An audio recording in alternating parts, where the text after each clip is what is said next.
12.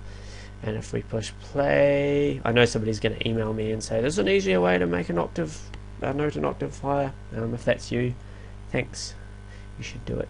Let's go. There we go, 3 octaves apart, all sliding up. And as I said, when this one reaches the top, it's going to get picked up by this one, and when this one reaches the top, it's going to get picked up by this one, but still, when this one reaches the top, nothing's going to pick it up, and when this one starts, nothing's going to pick it up either. So we've still got quite a big jump there. So just one last time, I'm going to duplicate this, and I'm going to change this top one from 880 to 1720. No, 1760.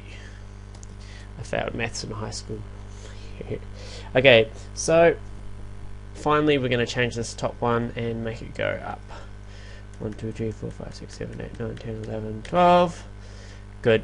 So here's our 4 octaves apart, all sliding up. Starting to sound like a Shepard's tone if you've ever heard one. So now the trick here is where these gaps are. It's a simple matter of just fading it out. It doesn't sound that complicated, and it's not, I guess. We want this top octave, which is 880 to 1760. We want that to slowly fade out, and we want the 110 to 220 to slowly fade in.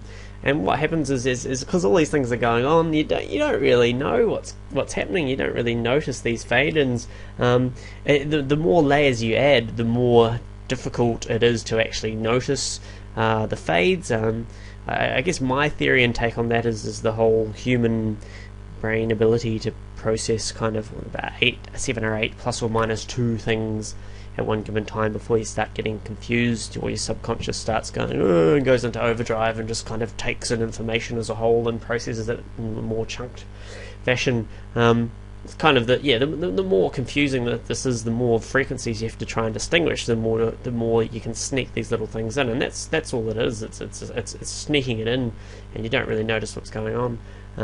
So what I'm going to do is simply click on the volume. So we've got a nice little volume automation line here, and I want this one to slowly fade out. So I'm going to create a point. Zoom in a wee bit. I'm going to create a point at the start here, boom, at 0 dB, and I'm going to create a point at the end and drag it down to negative infinity dB.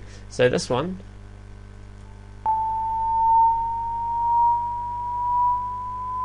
here, it's slowly going to fade away. And we're going to do the same to the bottom, but in the reverse. So we want a point here at 0 dB, and we want a point at negative infinity dB. We want it to start at negative infinity dB, so this one will slowly sneak in. And you can see the volume just raising there, and you can hear it coming in. You may not be able to hear it if you're on a laptop speakers, but there's a little bass note coming in there. So in theory that should work. Let's have a listen. Just look at the start, click play. Just going to slow the BPM down a wee bit.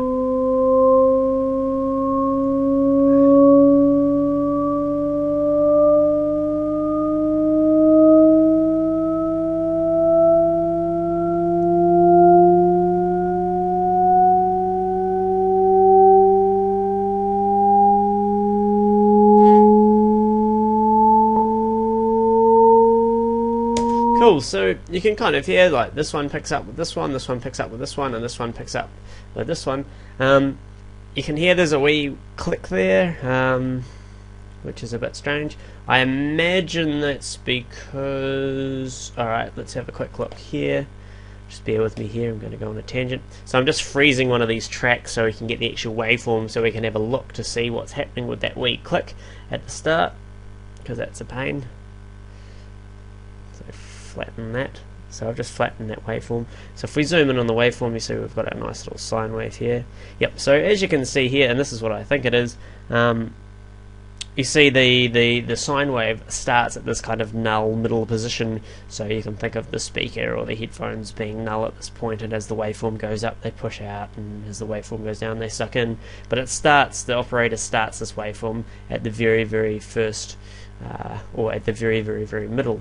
Whereas if I go down to the end of the waveform down here and have a look, we can have a look. Yeah, you can see that the waveform or the loop finishes with the waveform not on that null position. So what happens is this wave's going, this sine wave's vibrating, oscillating, and then it gets to this point, and all of a sudden it has to snap back to this point, which is the null position. So there's a bit of a wee gap there, and that's going to always cause a wee bit of a click. So that's a wee problem. I guess that's one of the downfalls of actually trying to emulate this in a sequencer. We're always going to get an issue like that because we're not working with nice pure mathematics and all that kind of thing. But it's the concept I wanted to introduce you to today, and there'd be a number of ways to get rid of that little click. It's not going to be an issue. You could change the loop points. You'd have to watch your warping though, because that would kind of ruin the buzz of a nice pure sine wave, or add a reverb to it, or just use a really harsh waveform. You could use a square or a saw or something to instead of a sine, and it would probably mask the click for you. I'm just using sines today because it's a good way to show you how to do it. Just wondering, in theory, if I solo this track, because we've flattened that down, Ableton might smooth that wave out for us. So I'm just going to speed it up quickly so we can get to the end.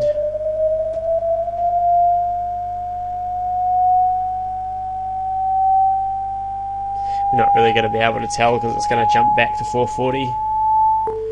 Still a wee click there. Anyway, that's just you can figure that one out for yourself. But that's yeah, the wee problem of doing it in the sequencer. So yeah, I guess that's the whole concept behind a Shepard's tone.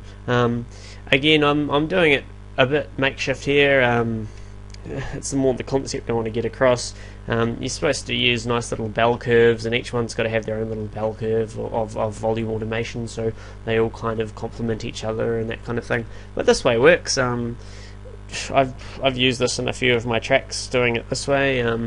If it's not the dominating part of the track, you can kind of sneak it in and just work it in.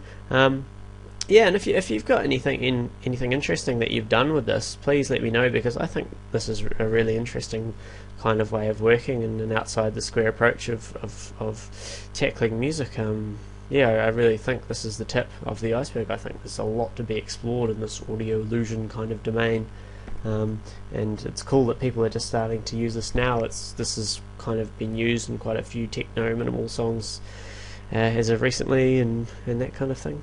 So yeah, flick us an email, Tom@Cosm, if you have any interesting ideas, or go to my forums. There's an interesting post already about audio illusions that you can get involved with, and yeah, we can have a chat. Cool. Cheers.